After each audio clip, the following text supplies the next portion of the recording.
Hello, everybody. Welcome to our YouTube channel. I am Brian. Unfortunately, Matthew Creedican, the former Navy SEAL, cannot be here. We are part of an organization called Technology United for Ukraine. If you'd like to join us, we bring innovative technologies to the Ukrainian military and civilian population. Always looking for engineers, scientists, technologists, or just anybody who would like to help. We definitely need help on our nonprofit side. So link is in the description. All right, let's get right into this. A lot of interesting developments, particularly in this area here. This is the Belgorod region right here. I don't know where it breaks off from the Kursk. This is the Kursk up here, somewhere around there.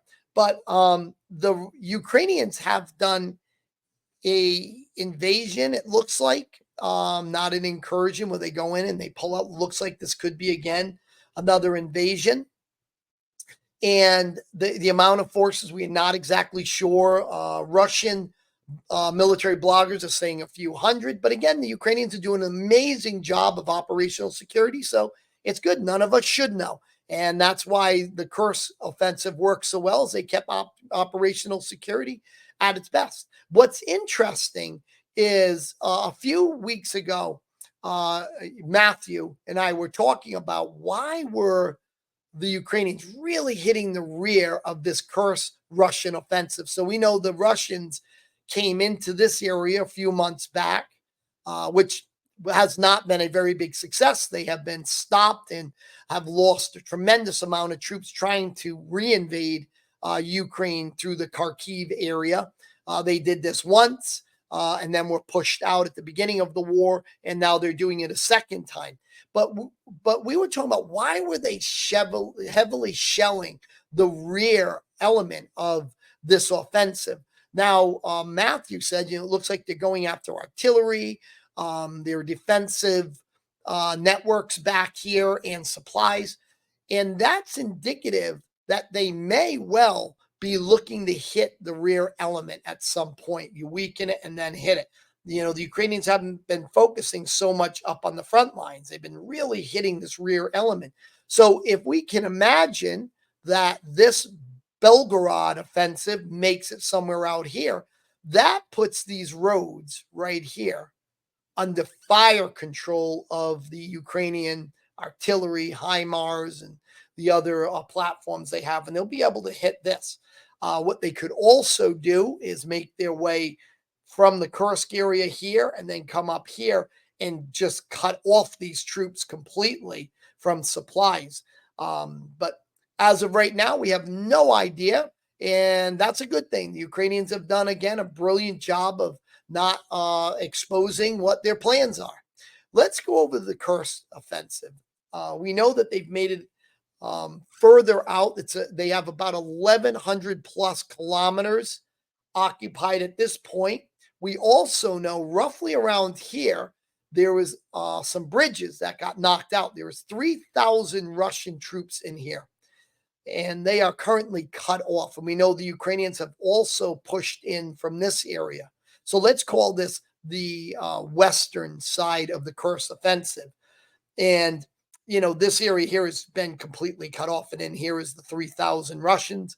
How far the Ukrainians will go, we don't know, but likely they'll probably go out here, fully cutting these troops off, and then also surrounding them in this area. And they have troops on the border. So this is a pretty dire situation for the Russians in the Kursk area. Now I'd like to go to another map, the deep state, and look at what is going on down in the Donbass area, where we have the city of Donetsk, and Avdiivka, if I pronounced that right, was a city that was occupied a few months back by the Russians. And since then, they have made their way out here. But let's look at the progress they've made over the past couple months. So what we'll do is, and let me give you some perspective. I will blow this up, blow it up so you can kind of see where this is at. So here you go. This is the entire front line in Ukraine going down this way here.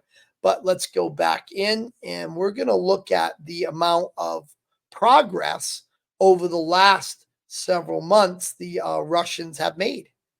All right, here we go. So focus on this area here. And this is where they've done the most progress, significant progress. So let's watch. We're going to go backwards. Watch these lines as they retract, going back, going back, going back.